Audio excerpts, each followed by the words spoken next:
Welcome to the Awakening Podcast. You can find all our episodes on awakeningpodcast.org. Find everything about me. Scan the QR code. You find the 6 podcasts as well as everything else I'm doing. Or go to iCall.com. If you're looking for a virtual assistance, go to va.world. I'm joined with my monthly good friend, Peter Wilson. And if you don't know anything about him, just type his name in Awakening Podcast as a search button and you'll see at least 10 episodes. Everyone is different and I'm getting fantastic feedback because he gives incredible value. Welcome, Peter. Hello, and thank you very much for having me back. Always a pleasure to get on and chat with you. No, definitely. I suppose, first of all, any updates with the court cases? What's going on there? Oh, well, we've got quite a few cases like on the members that are involved in now. You know, the biggest one that we've got was the repossession case, which was, again, it's like an £800,000 family home, which was getting a 10-minute slot for a court case to repossess it. You know, 10 minutes. It's like how much they just don't give a shit. You know what I mean? But we stopped that just by sort of putting in a trust deed. Like, no, it's like this isn't owned by them. There's a trust deed. Stop the repossession order. So obviously they're going mad now, these people, and they're trying to actually, because it's a business, like he's a property development business, the guy. So he's got other properties, you know, and they're trying to actually get them all now. So we've got a continual like battle going after each one and how to actually stop each one. So that's like interesting stuff. But the now what we're seeing is we were telling people you've got to try and stay out of county court. Now, if you get, you know, they file against you, I've got a lot of people that are like contact me saying, oh, I've got a CCJ claim against me, you know, what can I do? You know, well, you've kind of got to defend it now. You haven't got an option but to attend county court, because that's where they'll do it. And you've got to stop them going to the bulk business center, because that'll all just get hammered straight through. It'll never get seen by anybody. You know, so that's like an issue. So you'll have to put in a full defense to it. So you'll have to end up going to the county court, right? But what we were saying, if you're filing against the debt collectors for breach of data, don't go to the county court. You've got to get it over to the business and property courts, which is chancery, what they call chancery, which is where we can invoke full equity. But also, because we're working on a data breach, these courts specialize in data breaches itself. So it's more complex cases, but data breaches, business cases. Now we've been moving them all over, doing like in the UK, you do an N244 form to request to move it, transfer it to the other court, or let's call it chancery, because people know what I mean by that. And the it doesn't cost anything to do that either. So you know, you can transfer it over, absolutely no cost to the filer, the claimant. And now you've seen like a massive panic from like the debt collectors, and they're like slamming these blockages in, trying to stop it, filing their own N244 like applications to stop it being transferred. Say, no, it's a simple debt case. It's got nothing to do with any complex areas and all this. That, because as soon as they get out of it's called a small claims court, you know, fast track, small claims track. As soon as they're out of there, we are allowed to use the full CPR book. Okay. Whereas like you can't do that in small claims. You're not allowed to use the CPRs fully. You know, you got like CPR 18 kind of will What's work. CPR for those that don't know?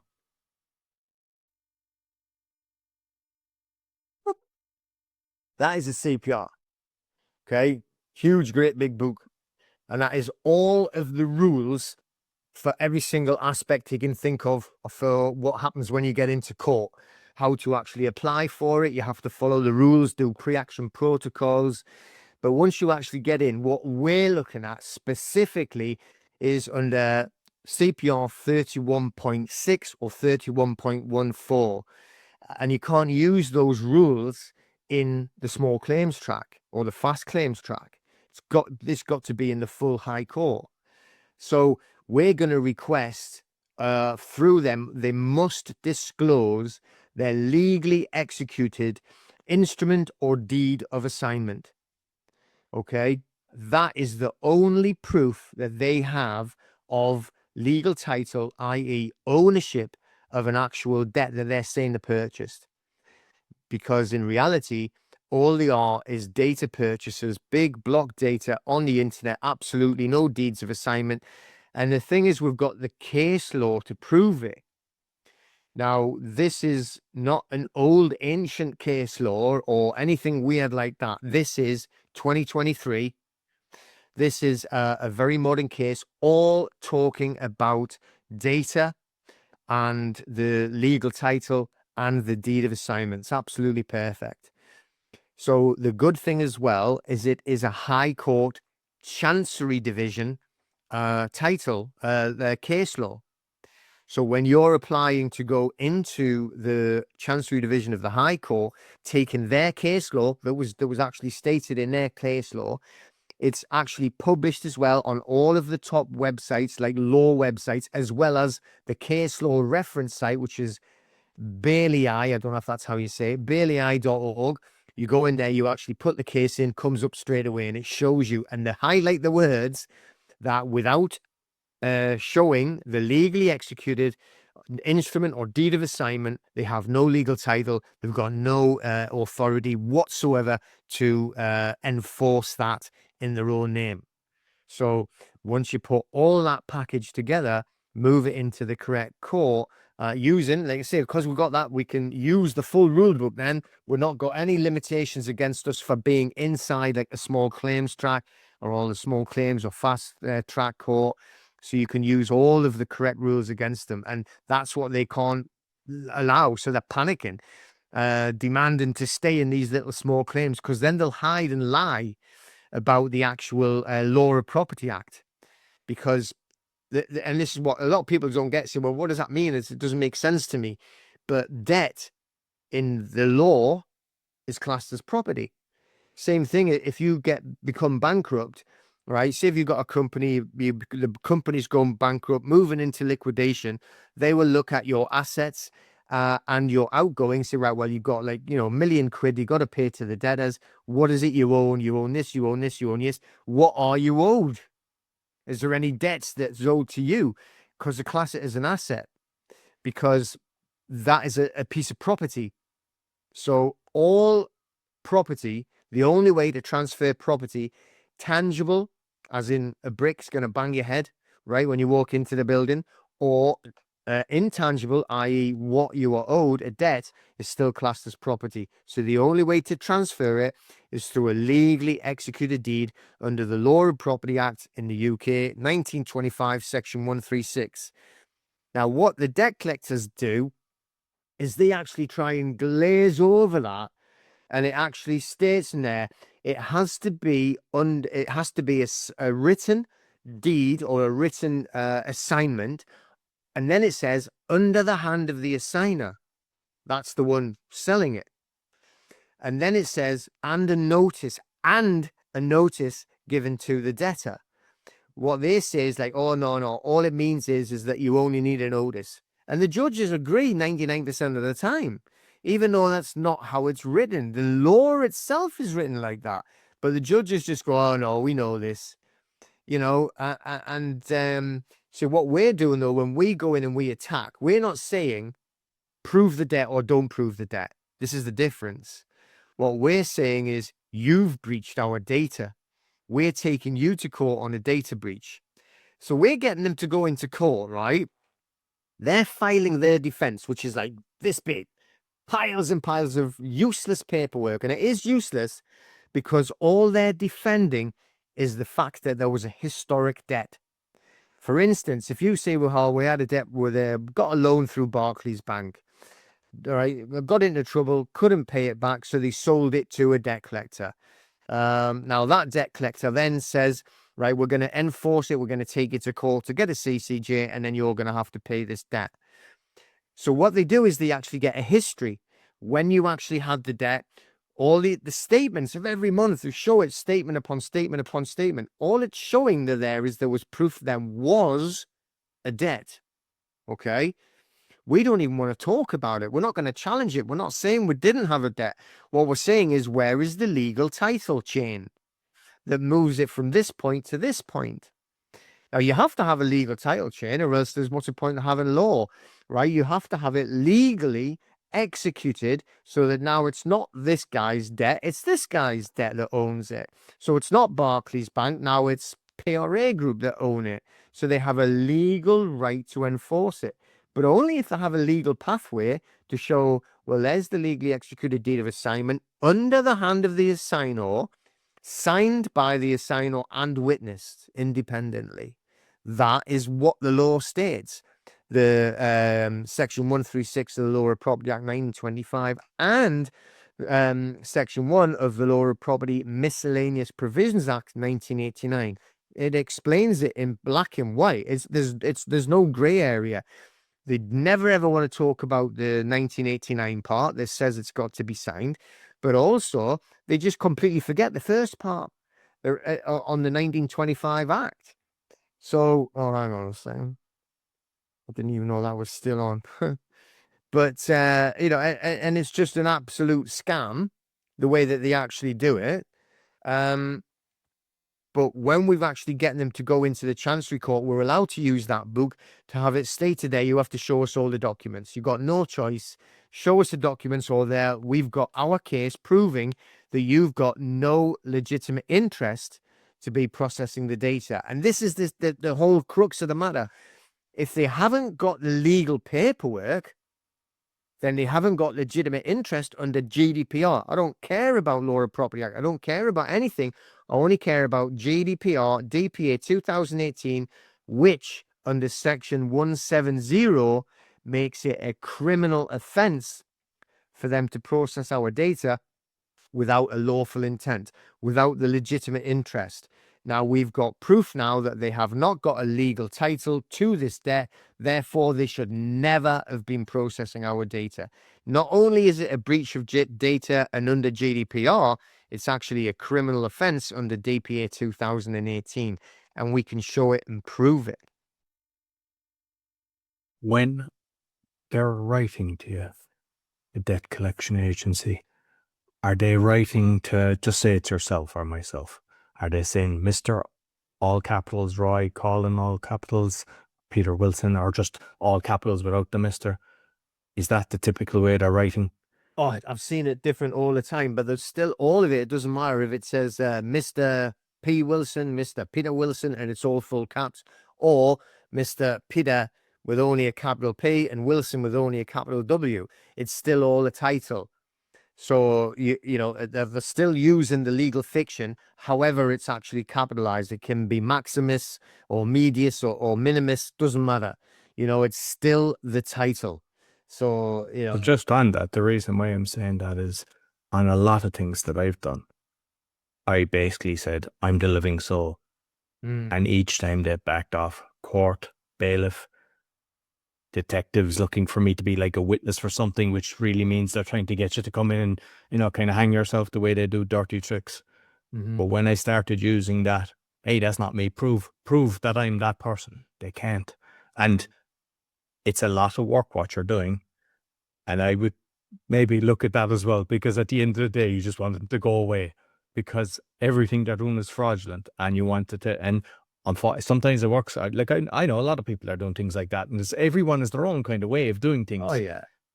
I know that I suppose that's the thing as well. Like there's 50 different ways of doing things, and you just have to figure out, one, what you're comfortable with, and two, what works for you.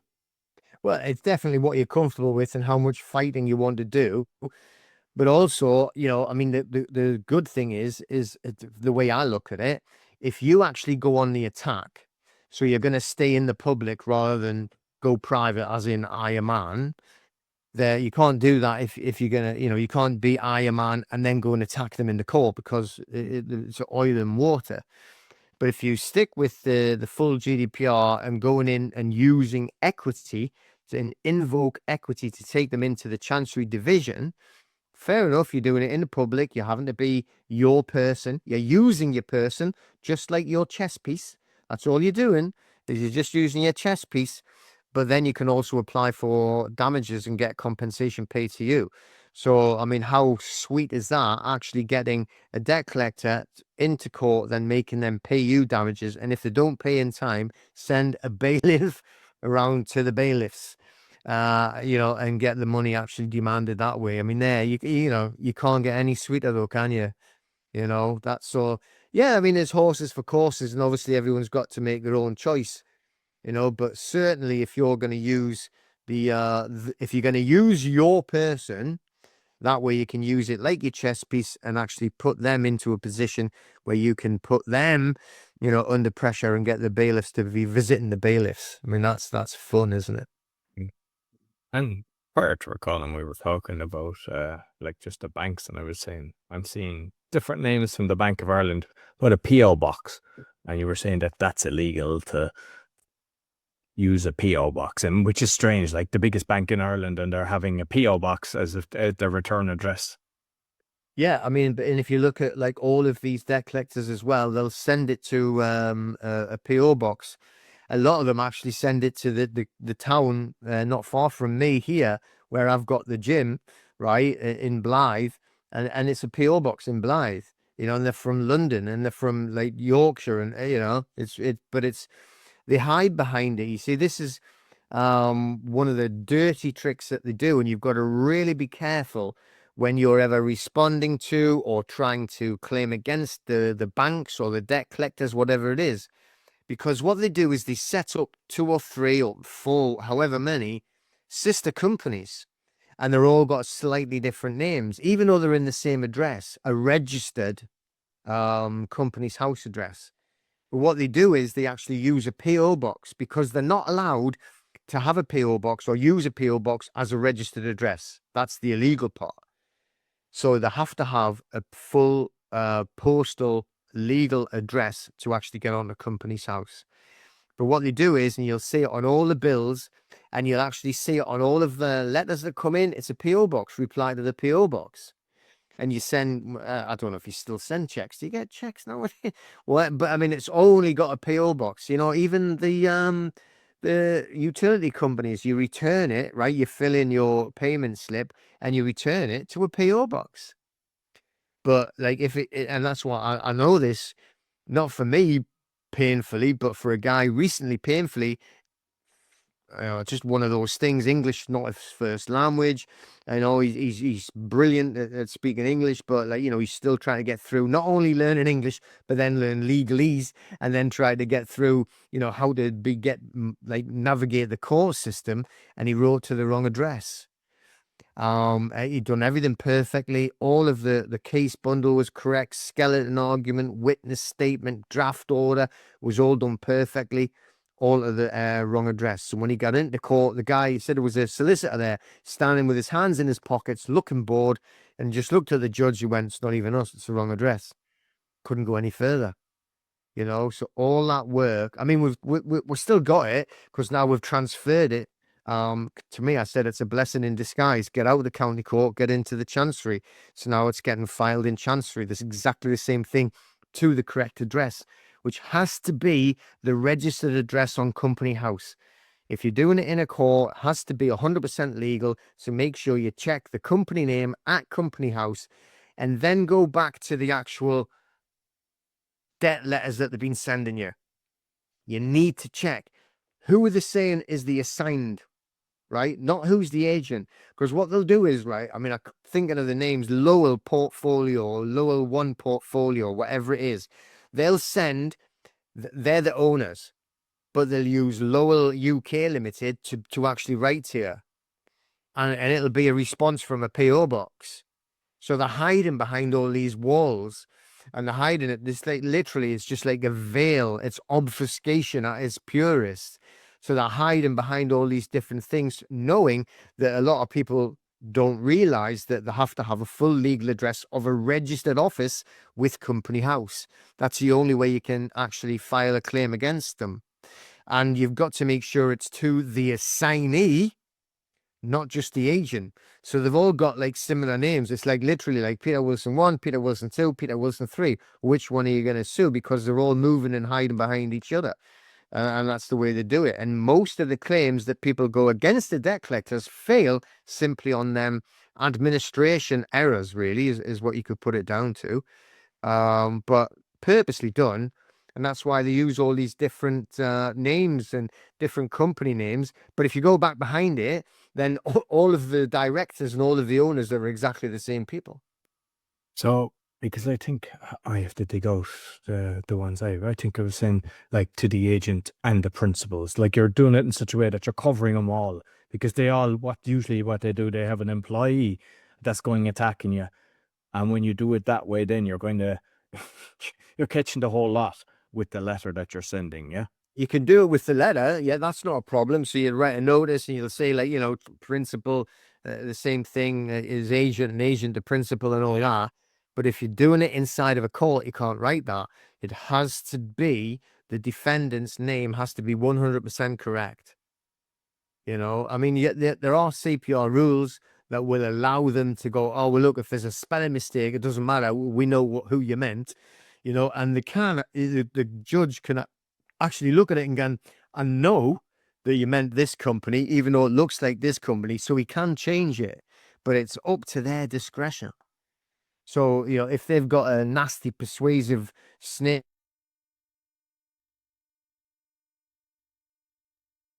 they say, oh, well, you know, he's wrote to the wrong one. You've got to insist on it being correct.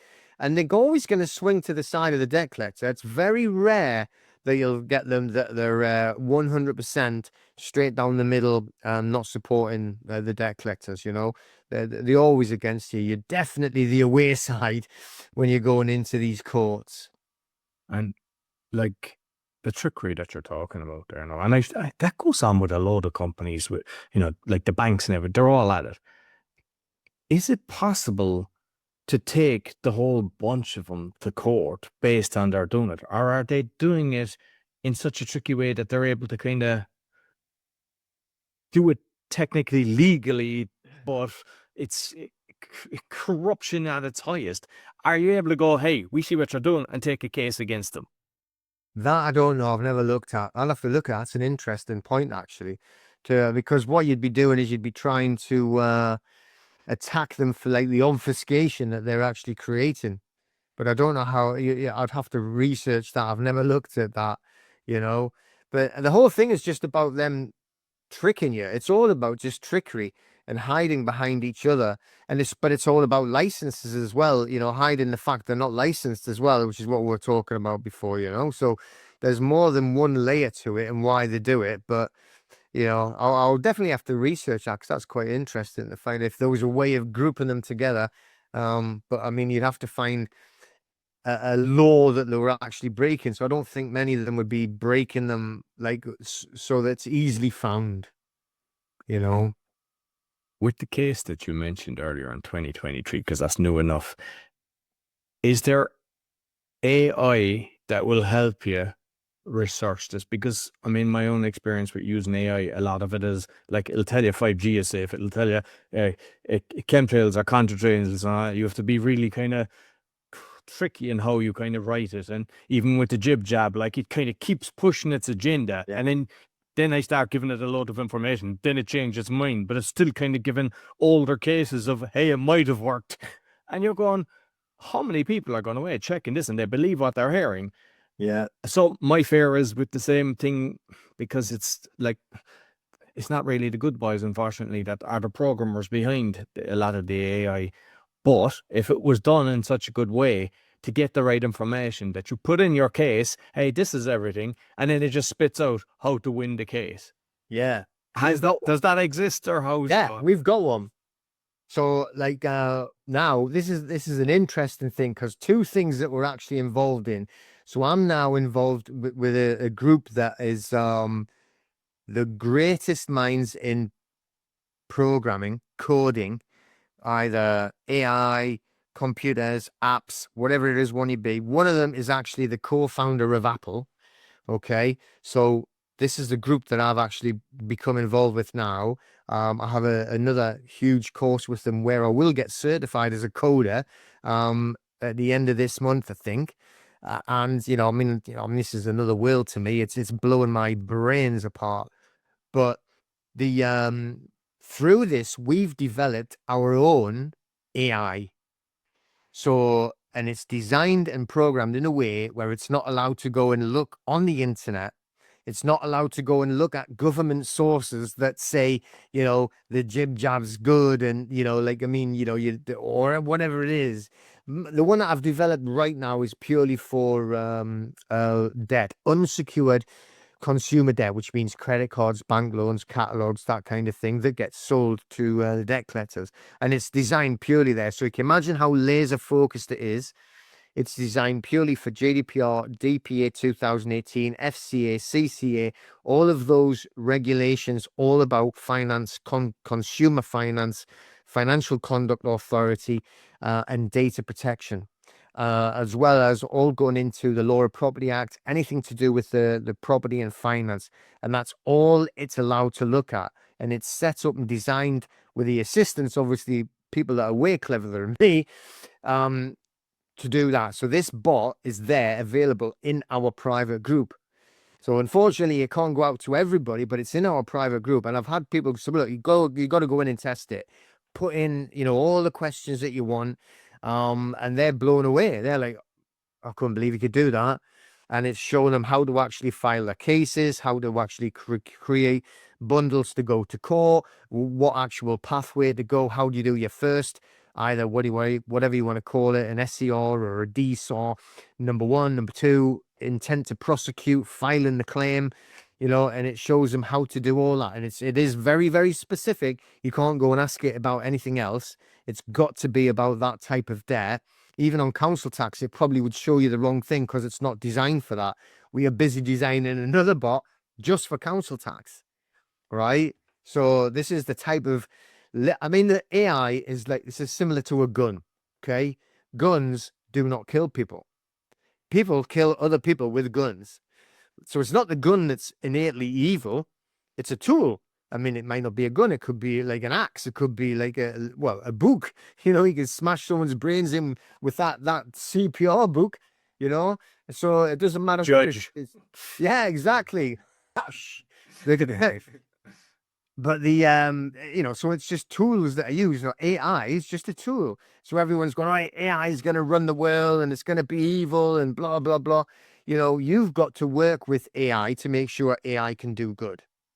And if you put good intentions into anything, into water, right? We're talking about it when we come in, water. So, this is living water. It's got good intention in it. It's blessed. It's got, the ions are the correct ones. It's obviously filtered. It's got rid of any chemicals and everything, so...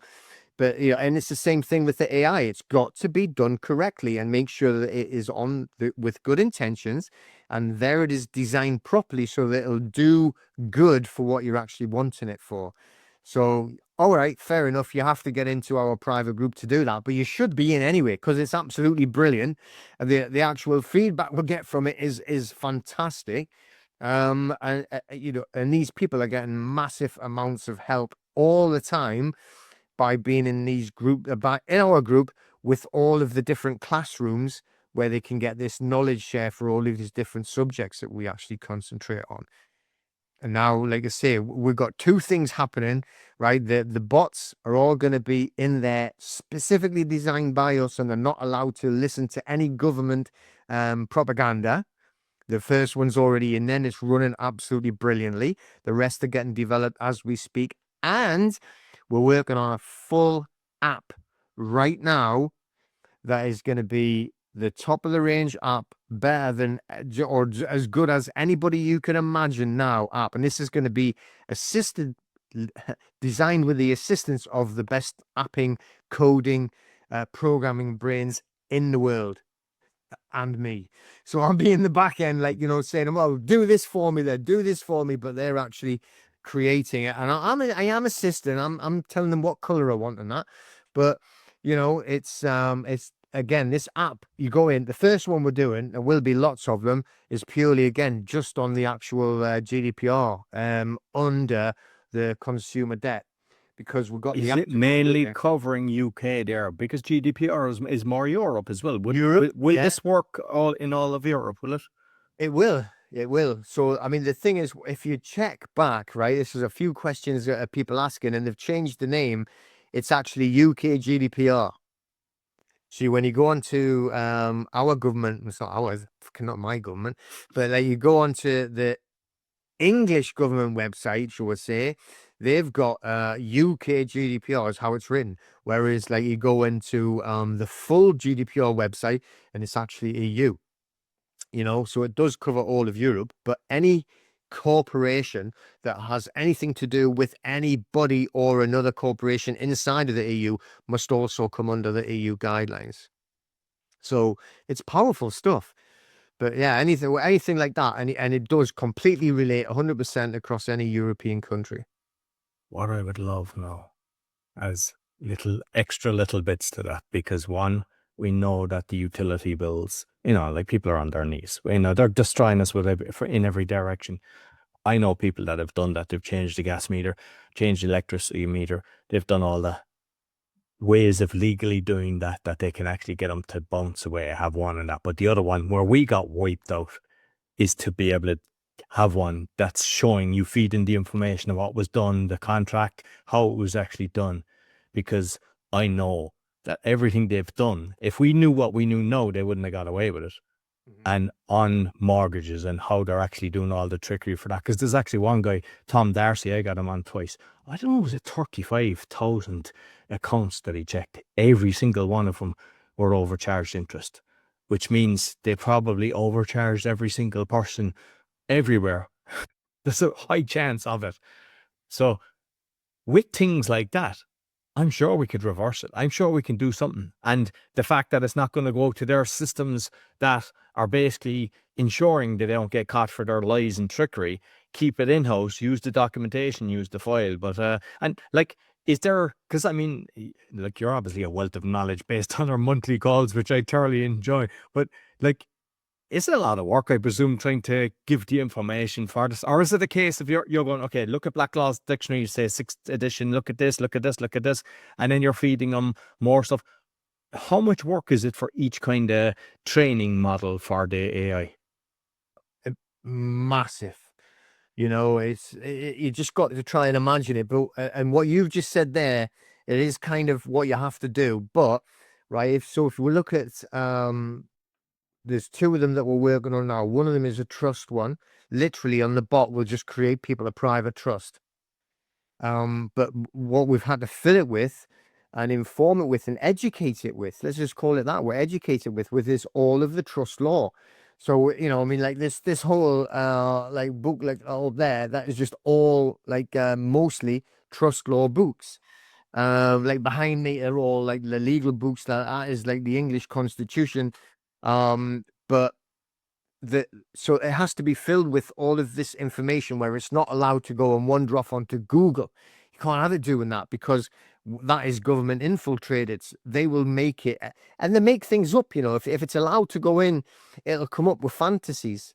Any AI, the Chat GPT or Grok, or there's the DeepSeek. There's a few out there now. There's a load of them now, yeah. Yeah. So, but they will go into the internet, and once it gets into the internet, I'm sure there's program in there that will realize this is an AI, and they'll actually start feeding it, so it starts coming up with just whatever they want you to hear, rather than actually coming up with facts. So, on the trust one, it's like full of all of these trust law books, and it comes from Lewin's, then looking at trusts, looking at equity, then Snell's book on equity pulled in, which is enormous amounts of information, but we shrink them onto a PDF. Then we actually put them onto like a drive, and then we upload the drive into it. So that literal fingernail of size has got like one of the biggest trust brains in the world. And, there isn't a single man alive or woman alive that could have that amount of knowledge. Whereas, like, once you condense that into these actual AI ones that you've programmed. So, I mean, when I'm saying you, yeah, it might not just be me, but when we're building it, we've got assistance from these geniuses who are all freedom seekers. Okay, this is the great thing about it. They're all looking to, like, they don't want to be tied in with digital IDs and government like manipulation and propaganda and all that, you know. So these are actually assisting. So we're getting the information that when you go and speak to these AIs that are programmed correctly, with the information, that no, there's simply a mind. There isn't a mind in the world that could contain and remember all of that information, and it'll pull it out in split seconds, straight away, like whatever you want, be it on the debt, you know, on the consumer credit side, on the FCA or the GDPR side, or like I just said, the one we're still busy with now, which is the debt one, so the trust one. You know, but all of that as well is getting put into these apps, and they're going to be web apps, not mobile apps, because the mobile apps get taken over by Yeah, you know, like Apple have Google all the Play access, or Google, Android. yeah, Yeah, so then they just ruin it for you. Well, if you make it, we can actually host it and we can monitor it and keep it secluded so it won't get infiltrated. You know, so again, the app will be pure, the correct knowledge that can and be accessed by you. But when you're accessing it, you're accessing the pure structure of the law that it's meant to be, rather than let's go and hide it in the middle of Google somewhere. And when it comes back, it's like completely backward, you know, and it supports the dark side, and it does. and is it capable then of, say, you know, you get all these different letters, that you scan the letter and upload it, and it will tell you how to respond, the different steps? Is it at that capability yet? Well, the ones that we're working on right now, we haven't got the ability to upload a document, but you can copy and paste it. So it's the same thing, really. It just takes another 3 seconds to copy and paste it. So, for instance, you get a letter through the post, scan it, right? Which you can do, scan on your mobile now, can't you? Scan it, then send it to email, and then you have to like literally you can then copy it and paste it into the bot and say, what does this mean? And what should we do about it? And it will actually create a response for you. You know, an accurate one, because it won't wander off, like I say, into the lands of Google and come up with a hijacked response of getting you into even more trouble. Because remember, everything that they send you, and none of it is in English. It's all legalese, and it's all hiding what they're actually really meaning. We made this, and we could that, and all the rest of it. You know, all you need to do is to get to what's the legal part, and what have they got the power to do and not to do. More I actually have that down today. I wanted to touch on that. It's like, because I've seen some parts in some legal documents, or in court or whatever, in French. A lot of the time it's in Latin. If we're an English speaking country, how are they allowed to do that? But most of the laws were all written in Latin anyway. So a lot of the maxims are still in Latin. And then, you know, although you try and transfer them, or translate them, I should say, into the English side, you know, it doesn't fully get it, because it doesn't really mean what it says in Latin, you know, but the law is Latin, really. Which means that basically your common man or woman haven't a clue of the terminology. The legal people that know what this is, because they're going away checking it. So most people, when they're doing it, you have to go away, and sometimes they don't even know, is this French? Or there was one recently, and I thought it was Latin. I went in and put it in, and it turned out it was French. It's like, are you not entitled to request it to be in simple, plain English, understandable English, when you're getting a letter that's got some of these Latin terms or French terms in them? Well, you could probably ask for it, but you know, like, are they going to listen to you anyway? You know, they're just going to always do whatever it is that they want, no matter what. I mean, unfortunately, like the video I was telling you about we did last night, the corruption is obscene when you know, you're going into these lower level courts, especially the county court that you've got, like it's in England, or England, Wales, Scotland. You know, you're going into it, even if you're defending against them, and unless you've got the most rock solid defense against these debt collectors, which we actually have, we've got it so that you know, they can't get away from it, then they just don't want to even listen to you. The judge, like, I had a friend of mine, Richie, was on with me last night on the video, and the judge was shouting at him, telling him to shut up. You know, I'm not interested in that. And he went, well, there's all my witness statement and evidence. I'm not interested. Don't want to read it. Don't want to talk about it. You know, And the thing is that the debt company hadn't even turned up, and they hadn't even put any paperwork in. In the end, I must admit, the judge went, well, since I haven't put the paperwork in, I just have to close the case, dismissed. So he did actually find in favor of my friend, but still, he was very like rude and abusive to him just because he wanted to present his evidence and his side of the story. It's like, right, we're going into court, we're listening to all these sides of the story except yours. We don't want to hear from you. Sit there, shut up. And that literally was what it was like. It's like nuts, you know. I've So experienced that myself. I've had that in a high court in Ireland. I was like, it's like I'm not allowed to talk. And you're like, this isn't on. Same in Poland. I was like, what's going on here? I'm supposed to be able to present my claim and explain stuff. No, it's like you're nothing. You're a piece of shit in the corner there, and I'll do my own thing. It's like, that's why it boils my blood when I see the court cases. And it's an international thing. It's not just UK, Poland, Ireland. It's international. mhm. Yeah, well, that's the thing that we know that we are up against. You know, but what we're hoping for is like once we actually get into chancery. So we've got the case laws that are the High Court case laws, which means that every lower court must follow it. They have no choice. And that comes under like the common law principle of stare decisis. Sorry, speaking a foreign language now. Well, that's what it is. There's your Latin for you. Exactly. And what it means is, right, that is the decision that must be followed. That is the precedent that must be followed. To have no choice. Stare decisis. So once you have case law, which we have, that states point blank, you can't have a redacted deed of assignment. So they can't put loads of black on it. So you think, what's that? Or it's a deed of assignment. Or how do I know? It's just a pile of black ink. They're not allowed to do that. We've got case law that says it. And the deed to prove that they own the debt has to be under the hand of the assigner. And if it's not, you haven't got legal title. Therefore, and it's like the case law finishes on what we call the citation. So it'll have the name and a number and the year, and then at the very end it's got a little brackets with CH in there, meaning chancery. So it's the High Court, not only the High Court but the Chancery Division, which is why we're telling everyone, you want to fight this, claim in the Chancery Division of the High Court. Do not try and go into a High Court, into a county court.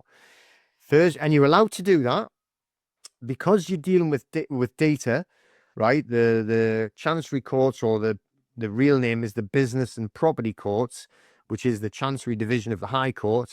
But you don't want to write all that out, and in reality, which what people would know is the Chancery Division. And it's not just in London. There are 9, I think, different courts around the country. Fair enough. If you're a few miles away, you're going to have to travel. Luckily for me, there's one in the middle of Newcastle upon Tyne, so perfect for me. There's none in Scotland, so you'll have to come down to Newcastle or Manchester if you're on the west. And that is the one of the issues. However, there are the court. You don't have to travel to London to get into that Rolls building down there. There are few around. And it's the same forms that you fill in. You just have to fill them in slightly differently. And it's the same cost as well. Or you still get help with fees if, you were on a low income or on benefits or anything like that. So you can still get it paid for. You don't have to pay for it yourself. And you fill in the form correctly. It's the same form, just needs to be slightly different. And you can file it there. And the good thing is as well, which it is kind of good, even though I think it's like ridiculous, is that they've all gone, the chanceries have all gone completely paperless. So you can just do it all by email. So you can send it off by email. You'll get the acceptance straight away. They know it's got done by email. And then you say, right, how do I pay? And you can arrange to pay, or you give them your help with fees reference number. So that's all taken care of. And then you just wait for your claim number. And as soon as you've got that claim number, and you will see the debt collectors will start panicking because they will get exposed. Whereas the county courts are actually complicit in obstructing and obfuscating and giving it a complete propagandized law and reading only half of an actual subsection of the Law of Property Act. Or we'll just miss this bit off. We'll just say this bit where you got to have you can just have a notice. We'll forget the rest of it, whereas the Chancery have got it specifically on their own case. So, you know, you can imagine if you've got a High Court judge in Chancery and he's got all like on his case there, it says, well, this is our case, the Chancery case. Now you're telling me we're wrong. I can't see them going against themselves. Can you? So they're going to support their own judges and their own colleagues saying, look, this is our case. This is our strong case from 2023, not from, 1801. This is for recent under GDPR, right? And under the Law of Property Act. So we're going to support it for a fact now, right? That you haven't got a legal title. So you're trying to get away with what it is equity, because it's a court of equity, which means fairness, justice, the king's conscience. Even if he hasn't got one, the Chancellor of the Exchequer has got, or Chancellor of the Court has got one. So it's called the king's conscience or queen's conscience, but now we've got fat sausage fingers, so it's king's conscience. And they have to stand on what is right. Whereas compared to common law, which is where the county court is, it's just black and white. Did you do it or not do it? And that's it, So that's why you've got to get into the correct court and use the correct case law that supports by the fact that they can't get away with a deed of assignment. And if they're going to try it, right, and it states there, equity will not allow a statute to be used as an instrument of fraud. And that's what they're doing. They're using that statute as an instrument of fraud. And the fees then, are they based on the claim, or is it always the same amount for that? On the claim. So, what we tell people is, you've got to look at what's fair. Don't go, you see people going, I'm going to do like a, what's the term that they use? My fee schedule. I'm putting my fee schedule in, and because they wouldn't reply in time, I'm charging them £100,000. And if they haven't replied, the second one's £1 million. And I mean, realistically, they're just going to laugh at you. It's never going to go anywhere. So, but obviously in court, when you're putting a claim in with a specific amount and you're using their paperwork, their words, and everything, so you got to look at the level. So we always say, look, go for the maximum on the lower level. So what that is £5,000. Don't go for 5,001 because it doubles in price to claim. 5,000 flat. So if you're having to pay your fee, if you haven't got help with fees, right, you have to pay the claim. It'll cost you £205 up to a £5,000 money claim. But remember, you're also going for an injunction and you're also going for declaratory relief, which you can't get in the county court. You can't get injunctions, you can't get declaratory relief. You can get the money claim, but we're wanting more than the money claim. We want the injunction to stop them ever speaking to us again. We want the declaratory relief, whereas they have to actually write to state that they were wrong. You have to scribble to say that they were incorrect, And just on that, because you said the injunction, but they had bought the debt. Does it ever happen then that when they know they got their arses kicked, they pass it back to the bank or whoever, and they can come after? Or is it the fact that they own it now, it's done and dusted? Right. Okay. So let's break that down and explain it properly. So first of all, they've never bought the debt. They've only bought the data on block data, which is why they do not have the legally executed instrument or legally executed deed of assignment.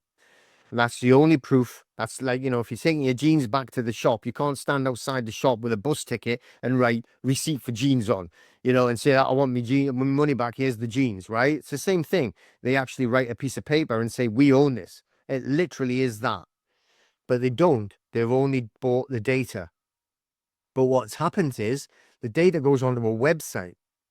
It's a debt collection website, So the bank have sold that.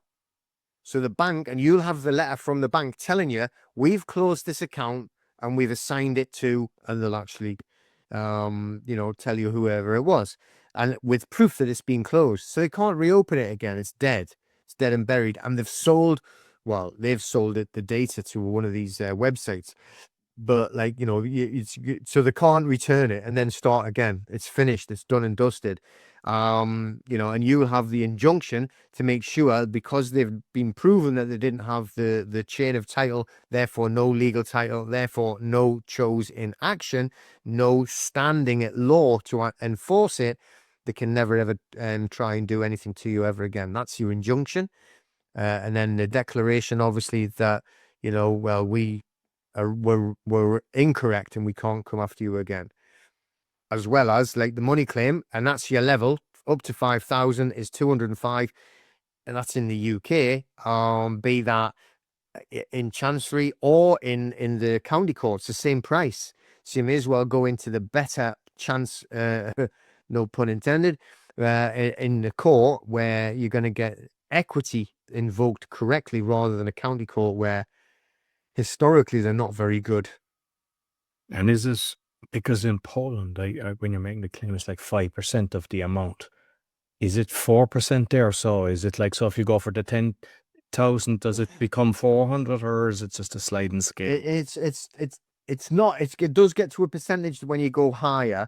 But the first level, it's 5,000 and it's £205. When it gets to up to 10,000, it's 455. And then above that, I can't remember. It's like, we've never really gone up that high. So it's and then you get to a certain level. I think it might be over 25, and then it starts to go into percentages of the claim. So it's a set level until you get to higher up, and then it's a set as a percentage, slide the scale percentage. And like with different cases I've had so many cases with different things, and sometimes it's like a month, 2 months, but there's other times next case is kind of like 6 months later and everything. In this instance, are they fast, or is it kind of you're waiting months and months to go through the process? Honestly, it's different every time. I've got a couple of guys, friends of mine in the group, and they're still trying to get a court case, and this is nearly 2 years now, at least 19 months, and they still haven't got into court yet. Whereas, like, other ones that I've got within 3-4 months and in the group, and then they're in court. So it's ridiculous. The good thing is, right, is the ones that actually get the cases closed before they even get into court. So we do have one of them, which is great. Young lady, Marcine, and she just got £17,000 wiped off and debt closed, account closed, all of the credit file cleaned and everything, just by 2 notices from our group that they actually copied. And like, because we've covered it in a few episodes back about preparing for the file, because with me, it's shit having it over your head as well. Sometimes just, I don't know, are they ringing people now? But like at one stage, especially with the houses, like they're just abusing you and ringing you nearly every day while you're on your knees. They're slapping you into the face. But even with the court cases, it's like really trying to remember, and then you have to get your head back, because like two years later, I don't know what I did last week, never mind 2 years ago, and it's like you really have to have your filing. I mean, it's so important. I mean, we've discussed it, but especially for this, because if you're going to win, you have to have your ducks lined up, and then just go back and look at it, but try not that it's emotionally draining you, because then you're not becoming your true self by actually clinging to the claim in hope that you'll actually win and get it wiped out. Yeah, and that's like, I would say that really is an art of war. So if you look at it, what you've got to do is you've now got to train yourself to be a self-litigant. So you've got to act like a barrister, and you've got to start thinking like a barrister. So really, the art of war side comes in by not getting emotionally involved or emotionally attached to the outcome. And then you can concentrate on the details and what you actually have to do, and not get emotionally. And it's hard to say, because, I mean, I used to, like, I was a professional fighter for many years, and we trained and coached many other professional fighters, amateur fighters, which is still just the pressure. If someone's going to punch you in the face, I mean, it's still quite nerve-wracking. So your mental state's got to be the same. If you've got any chance of controlling your actual emotions and your psyche to be able to get into that situation. And it's the same type of thing. It's the whole scenario of the debt that the courts are set up to intimidate you. All of the way the dress is set up to intimidate you. The buildings are uncomfortable. They're horribly designed, and they're like basically. And they have shitty, arrogant security staff bringing it through that are just barking at you as well. Every single thing is like literally designed to emotionally, spiritually, and physically drain you. So you're not on the ball, and so you've got. The last time I was in court, and I'm sitting like this, and I'm meditating, I'm keeping myself calm and cool, and I still end up shouting. Yeah, when they start lying, and I'm getting like shouted at by the judge, and oh my god, and then you got to bring yourself back in. But and I'm trying to stop myself. Last time I was in, he was shouting at me. I was trying hard to stop myself laughing at him, because he's just getting so worked up. And I was just thinking, like, if you think you're bothering me, it's like you're pathetic. But I can't like show him that I'm going to laugh at him, because that will make it even worse. But that was good. We won that and closed the case down when they were trying to repossess that family home. Boom, trust deed, get out. So, but when they try to interrupt, and it's funny because like the other side are always allowed to interrupt and be rude and things like that. But when you actually say anything, don't you start in my court. Your court's fucking people's court. But you can't get too carried away, because we'll just throw you out. No, I've had that where you have the other side screaming, belittling you and everything, and then when you defend yourself or you reverse something, oh, you can't do that. They can slap you with a baseball bat, and if you throw a sponge ball at them, it's like, oh, you can't do that. It's like a typical like abusive partner relationship, isn't it? So you know what I mean? It's like you get abused all the time, and you get beaten up or attacked and everything. As soon as you retaliate, oh, look what you've done to me! Like complete narcissistic behavior, and that's what they're like. Yeah, absolutely. Like completely narcissists. You retaliate one time. It's like, have you seen what they did to me? Right? Oh, really? But it's just an abusive relationship, isn't it? It's like during lockdown, wasn't it? That was like an abusive relationship, wasn't it? Get in the house and don't you dare come out, right? And then you do anything wrong to them, it's like, look what they did. They've got so selfish by coming out and spreading a disease. Oh, fuck off, man. Yeah, like in Ireland, Golfgate, I think they call it, 80 of them of politicians and everything all gathering together for a golf match and a party. And I know the UK as well, they were all at it as well, and you weren't allowed to do it. It's like, but we might just touch a little bit on that, because with the meditation podcast that I've got, I cover a load on breathwork and everything, and I think it's really helped me in court, because even beforehand, I'm always getting myself grounded, I'm always breathing and just staying in control, because I know, like, one of the guys that I've had on my podcast, his daughter was killed. She's Down syndrome. She was killed in the hospital, and they went after his character. And it's like, you have to be 2 steps ahead of him. And I think breathwork, like, I'm the same. I mean, I'm calm, and then I just go, this is taking the piss. And there's times as well I've screamed at judges, and they put their head down and nod like puppies, like, because they get to such a level that they just kind of go, oh, I've done this a bit too much. But it's like, I think with the breathwork, when you're going in there, you're preparing your mind for curveball, because they're trying to get you to basically make yourself guilty with the trickery that they're doing, and you have to be 2 steps. That's why I've won loads of cases. I'm always kind of 2 steps ahead of them, and you have to do that. And I put that down to breathwork and breathing and just keeping your mind calm and try not to react. Definitely. We used to do like a lot of training, like even in like the martial arts, and even for the kids, is like trying to control yourself in bad situations, like trying to teach the kids, good mental attitudes, positive attitudes, and good manners and all of that. And a lot of it, we used to call it, keep calm, breathe. If there's somebody being nasty, trying to bully you or picking on you or shouting at you, whatever it is, don't react, stop, go backwards, keep calm and breathe. Big, deep breathing. Go in, count it, and count to like 10 deep breaths, right? And then relax, and then think about what you're going to do. And it's the same thing, but obviously what I'm saying, I'm showing with my fingers, because on here, the mudra that puts all the energy back in, so nobody can take the energy out. So a lot of people go, "Oh, that looks satanic. That looks like a..." No, it's not, man. Come on. You see, like dickheads like Trump, and he's standing like this when he's talking because he's holding his energy. He's not letting the actual whoever it is he's talking to like take his energy. He's controlling it. That's why they do that. It holds all your energy, feeds from your fingers, very powerful. That's why you point at evil people, or they point at you, you point it back into yourself, and all your energy is returning. So you hold it to yourself, and then you deep breathing, concentrating, calming. I mean, we were in a court early on this year. It must have been January.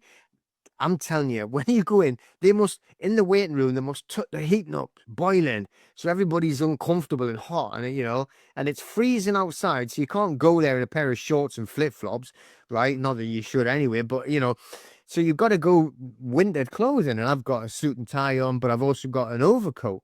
Then it's boiling. So, well, obviously, I take my coat off, but I'm just sitting like this, breathing, and I could feel it nice and cool atmosphere around me, and the air was feeling cool around me because I'm controlling it. And you can, and if you can get to that state, and obviously I do meditation sessions with others that teach it, so I'm taking it from them, and I'm using their tools that they give me. But the meditation is super powerful in all walks of life, in any situation that you're in, and like that, is absolutely perfect to be able to do that. And if you're breathing correctly, it's going to be better for your health in general anyway. So deep breathing exercise, loads of yoga work and meditation work is all just breath work. And I'm not saying everything, but I'm just saying it's a big part of it.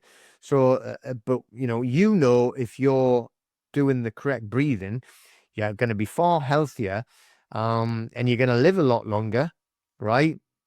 So if you want to get out, if you stop breathing, but it's definitely something that a lot more people should be investigating. Meditation, breath work, anything like that. You got to do more than just sort of like taking supplements, for instance. I mean, exercising is great, but you've got to make sure you do the meditation and breath work as well. Yeah. Which we mentioned, like the court and all the stupidity that goes on, the wigs that they wear. I mean, I've never investigated where it comes from and why they do it, but I remember when I was in the High Court, and I just thought, they look like idiots. They're wearing these. Pity you can't pretend it's a raccoon and hit it with a golf club. I was trying to protect you. But it's like, where did that come? Like, what's going on there? And why do they still use that? I mean, I know that you'd see it in the older 1800 kind of stuff. Like. Yeah, but I mean, a lot of it, and you try and read back on the court sort of like history, and they will say, it's like tradition and going back to like, the ancient times when they would all wear wigs, because they didn't get bathed or something. I mean, I don't really know if all of that is true. I mean, I've heard quite a lot talking about which is the reason why they all wear black. Even the ushers, which are like, they're an ignorant bunch of arseholes as well. The ushers in there, they're all got black dresses on, and wandering around in the dresses are flying everywhere. Yeah. But it's just satanic, isn't it? Everything's on the dark side. They're all like completely dressed in black. Then they're putting the wigs on. To me, right, it's like they're trying to hide a crown. Yeah. Okay, so they're not connected to source. And what they're doing is like, whatever you want to call it, source, God, spirit, whatever it is. So they're actually hiding the source so they can't be judged themselves when they're trying to judge others. That's, one of the explanations. And to me, that fits, and even if you look at going to the criminal side, and you see the hangman judges, right, back in the day, they would get the square, sorry, well, it is a square, but they would put it on so it was like a diamond shape, and they would put it on top of the head, black. And to me, because they're going to kill someone, so they're hiding the crown so they can't be judged that they're going to actually take another life. So again, that fits.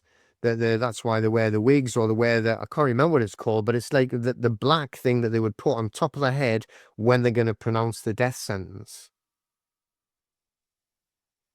You mentioned about the currents before, and the Navy, that they don't change and everything. And on the show during the week that I do with the Dutch guy, we do a weekly, it was like the wave turbines, and basically it was like they know the currents, so they know that there's, and it's like that's another trickery as well that they're doing. Like they're kind of pretending everything changes and everything. But you had, I don't know when you discussed that, but you had said that the currents they move all the time, so they know they were. So based on just seeing the turbines, I remember you telling me that, and I was thinking, okay, that's why these things are working so effectively because they know exactly the way the currents are moving. Yeah, well, the thing is, it's, like when I was up last month, I think I was in Scotland. I was out on the boats again, so I was doing like the more qualifications for navigation, so I can get the license to literally sail boats or across the world. That's what I want. So if it really does hit the fan, I'm off. You can kind of catch me across the high seas. I'll meet you in Gdansk. Pick me up on the way, will you?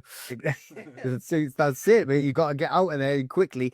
Hey, when you can just get on a boat and leave a harbor, or on a beach and leave, you can't get on a plane, right? You got to show your passport to try and get out. You got to start thinking about these things.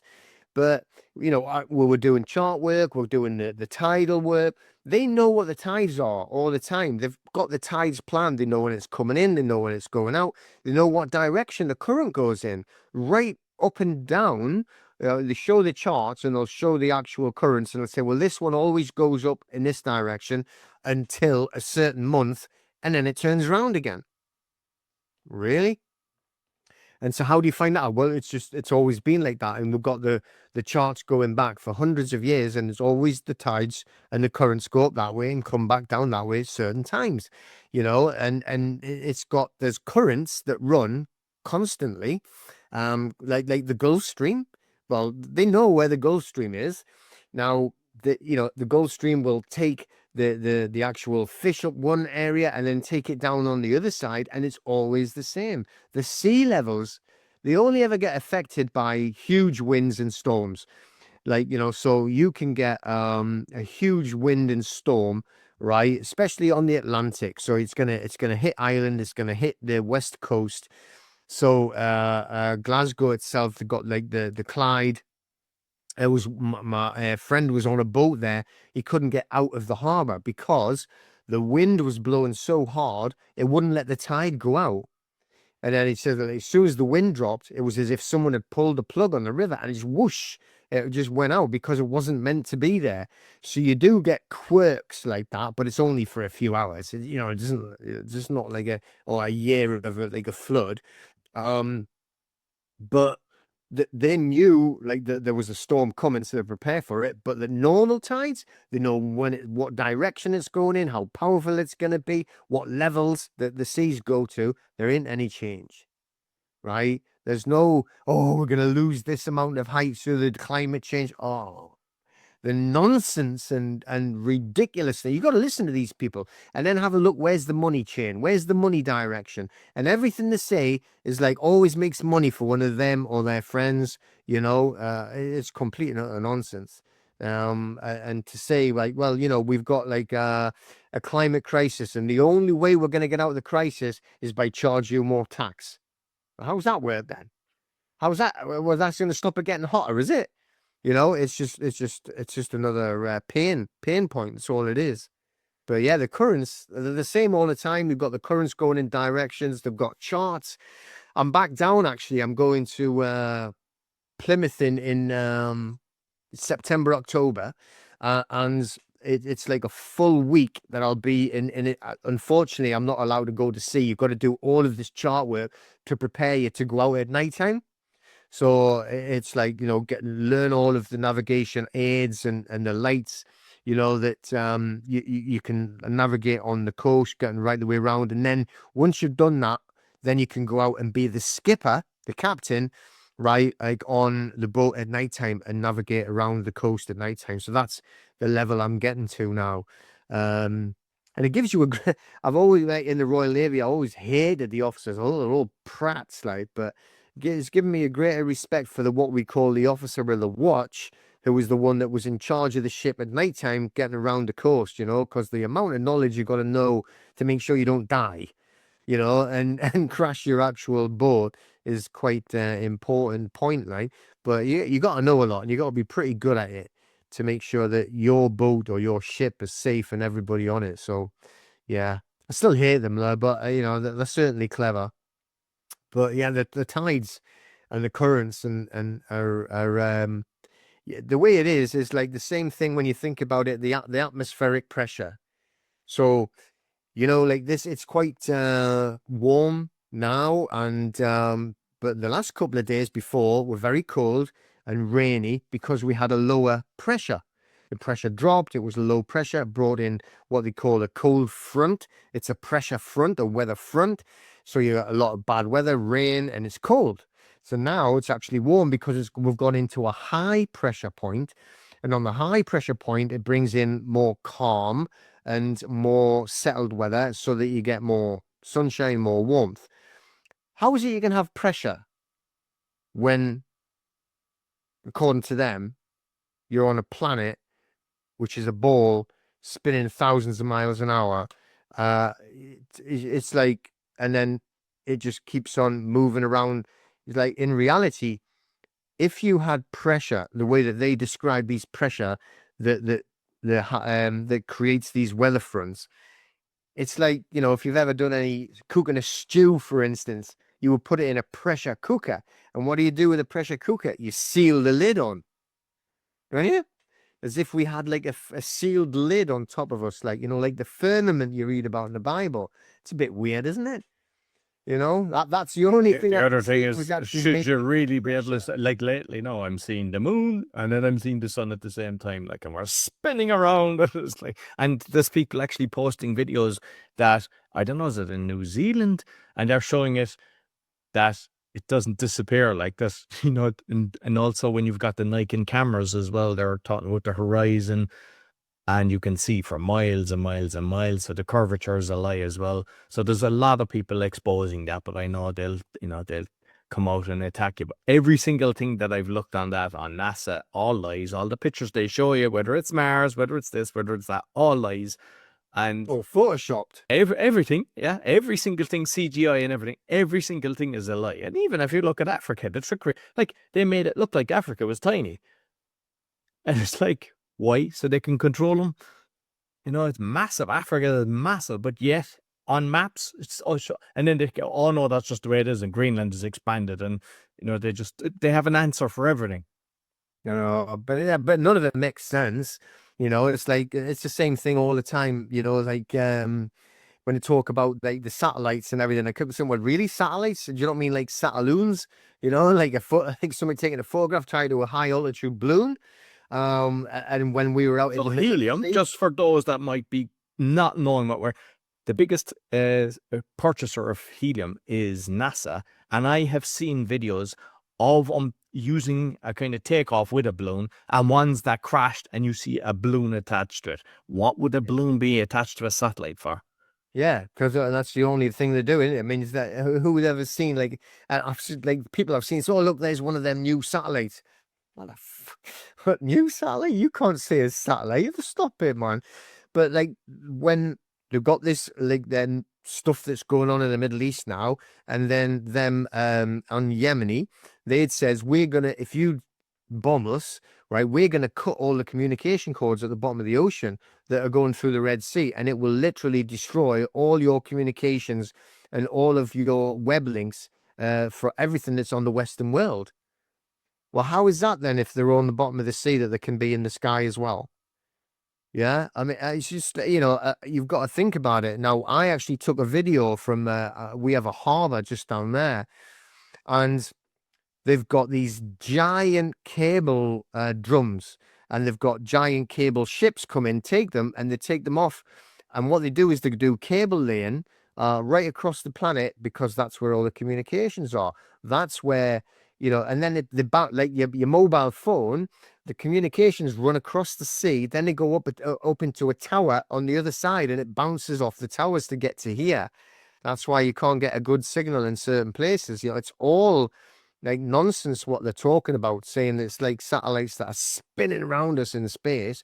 They're all on the bottom of the ocean. And when you get up, there's buoys, like floating buoys in certain places with the satellite dishes on. That's where you get the GPS signals from.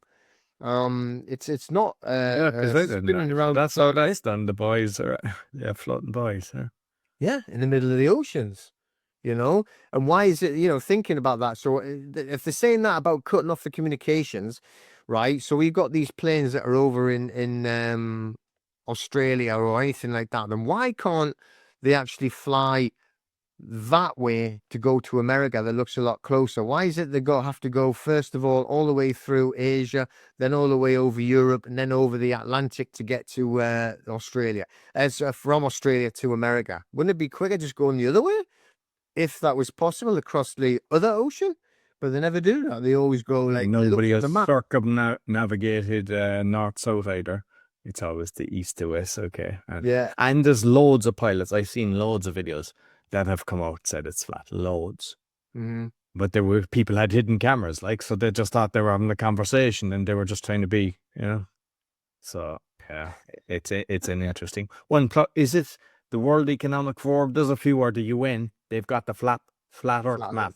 Yeah. Well, like, why would you do that? Like, it's Yeah. like, It's like they're just trying to take the piss out of it, though, isn't it? yeah, exactly. They're laughing at you because you're agreeing with, oh yeah, of course it is. Yeah, it's like spinning globe with thousands of miles. I mean, yeah, I haven't got a TV aerial or satellite dish or Sky TV. I haven't got anything like that. We don't watch television. But like, if you look, and there's one right opposite the street here, and there's a Sky dish like Sky TV, right, and it always points straight over there. But if it's a Sky satellite that is trying to follow, should that not be spinning around on the top of the house then? Trying to follow the satellite that's spinning around? No, it points. Or where does it point to? It points to the TV aerial over there, right in the middle of a field up there. There used to be actually a military base just up there. You're right, and there it is, a great big giant like pylon. You could call it a pylon type of thing. Looks like it, and it's got huge area, and that's where they all point at to get the signal from there. It's got nothing to do with the bloody satellite spinning around. Satellite dish? No, it's not. It's like a little piece of metal that's pointing. It's just another TV aerial. Yeah, that's all it is, really. And then they wire it to your house. Oh, we're gonna have a satellite dish. Okay, so why are you bringing in a cable? Oh, you're gonna have a cable as well.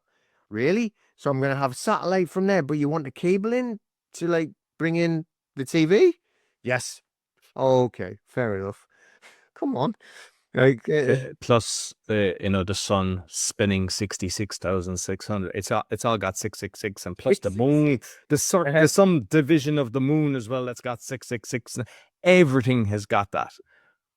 It's like they've all got that, and it's like, okay, that's interesting. I tell you what you should be looking at. People listening to this, which is like I've actually seen this a few times. It's never when I've got my phone, or even if it would actually see it. Have you ever seen when you've got like the planes, you see them flying, and it's like purely, it's like on here now, it's a little bit wispy clouds, but it's quite blue, and then you see the plane going across, right? I don't know if they're real or not. A lot of people say they're hologramics or whatever, but I've seen shadows behind them, right? So if we're down here and we're looking up at a plane up in the sky, what is it shadowing onto? You know what I mean? I mean, if you're underneath, there's a lamppost there, and I stand underneath the lamppost and I can see the sunshine, and it'll make a shadow on me because I'm underneath the lamppost, where it's a solid object. But if it's above us, if there's a shadow above us and there's the plane and there's the shadow, then there must be something solid above to make it a shadow onto it, right? If you think. Yeah. So you got to have a look at that next time. Look and think, like, get the binoculars out and follow it, and you can see a shadow. So it's on something, it's as if there was like a firmament, like what they've got written in the Bible. I saw, and I recorded that, 2 suns at one stage in Poland, and I've seen a few people showing that as well. Is that a reflection? Is that the fake sun that they're after creating? I don't know what's that about either, but they're kind of ones that you go, okay, that's interesting. Yeah, no, well, I've seen that. I mean, I've seen the videos of that as well, and people are going, "What's that? What's that?" And it's like, there's 2 suns at the same time. That's a bit weird. Yeah. When you were in the Navy, did you ever go to Antarctica? Did you ever, or do you know much? Because I mean, that's one, the treaty is at 57 countries or something like that. It's like, that's one that I mean, there's people saying videos, but the problem is with the AI now and everything. You haven't a clue what's real, what's not. But there's information saying there's all pyramids out there, there's all buildings, there's loads of different things. Once you go past the wall, did you ever discuss it? What's no? No, I've never ever been down that way at all, you know. I mean, one of the weirdest things though, and I can't remember the actual length, I went through the Suez Canal, right? So that you're talking about curvature and everything like this, okay? But you go through the Suez Canal, I can't remember the length of it now. It's more than 200 miles or it's about that anyway. Yeah, because it used to be in kilometers, so I was trying to convert it, but it was 200 and something kilometers or whatever. And it's the same level all the way through. There's no difference. So if it was going around like what they say, there would have to be a different level. The sea's the same level, and so is the actual land the same level. You go through, if you're coming from the Mediterranean side, you're going in, you go through where Egypt is, you go down and you get into the Great Lakes, and then what, because it's a one-way system, right? So you got to wait in the Great Lakes, and then they come through, and then you go down that side, and then you all get through on the second part of the Suez Canal, because it's actually two parts with the Great Lakes in the middle. You know, and then when you get down to the other side, it's on the same level. It does not change level at all for the whole thing there. And also, you know, I was an armourer and a gunner. And then all the time, some of these like missiles, that even back then in the 80s, and the guns themselves could fire like 4.5-inch shell, could still fire accurately to 20 odd mile. And no time when you know, did you have to actually try and gauge, or you know, you pointed it straight at a target and you fired it straight in one straight line in one level. You didn't think, well, how do I gauge for the curvature then when I'm firing 23-mile bullet? You know, it doesn't exist. And then you ask about that, and they're like, you know, they just start, shut up, go away, you stupid boy. You know, you're not allowed to ask questions like that. So, you know, it's all kind of like very, very uh out in your face straight when you're doing things like that. At no point did it, well, how do you curve that missile around the earth? What? You know, Exocet missiles, right? This is like what destroyed the Royal Navy in the Falklands War down in Argentina. They actually go across this just above the surface of the sea. So the sea's bouncing up and down, so does the missile. And then it hits on sea level so that it sinks it. That's what it's for. And it passes through metal. It can't detonate until it's gone through something. That's why it's so devastating. So it kills everybody on the other side. You know, I mean, it's horrible what all these nasty things they're designed to do. But yeah, and it goes straight like that. It's like, you know, it's to say that they can like have it at a different level because it's going to be bending and going round in the circles. It's laughable, really. And I mean, I'm just seeing more and more. How I got it's a few years ago. It was when the lockdown was kind of on, and there was a guy, Flat Earth Dave, and I got him on thinking, I just want to get into his head. I didn't even cross my mind at that stage. But when I was thinking of it, it's like I used to always be looking at the stairs. Stairs are the exact same all the time. Everything is like. And he was like, you already get it. That's what he was saying. And then he just started talking about the things, and it just made so much sense. And then if you look at deGrasse Tyson and all that, they're just compulsive liars. Like, you just listen to them and you go, that's a lie. That's an outright lie. And you catch them yourself. And, you know, they're supposed to be scientists, like, and trained and all this. And it's like, so I don't know about you, but I'm finding more and more, and they're just open to it. And then they're going, okay, we've been duped again. And there's more people that are kind of open to it. It's, you know, than before, maybe. I'd say people before were just attacked, but no, they're not laughing no more. I mean, I came out on one podcast years ago, a live one, and a few of them were like, kind of, I just said it. I said, look, I have no way of knowing, but based on all the information I've got, it seems flat to me. And about 3 of them later came back and said, I think you're right. Because they started doing their own research and everything. So Yeah, I mean, it's like, at the end of the day, it's like if everyone got into a huge debate, I would say, well, it doesn't really matter because it's not going to make any difference to my life, right? And, we need to change everything now because, like, we've all of a sudden found. unless there's more land outside and there's nice people there, then we can leave all the assholes in here and we go to the nicer place. Yeah, I mean, the way that I look at it, and I study on the spirituality side and everything, I think that I don't think that it's like, I don't think it's like this, and you're gonna fall off the edge. I just think there's realms upon realms upon realms, and there's portals that you'll go through, and probably all the portals to go through to another realm, or not all of them, but some of them are probably in the Antarctic. So you have to get past the wall to get through to other realms.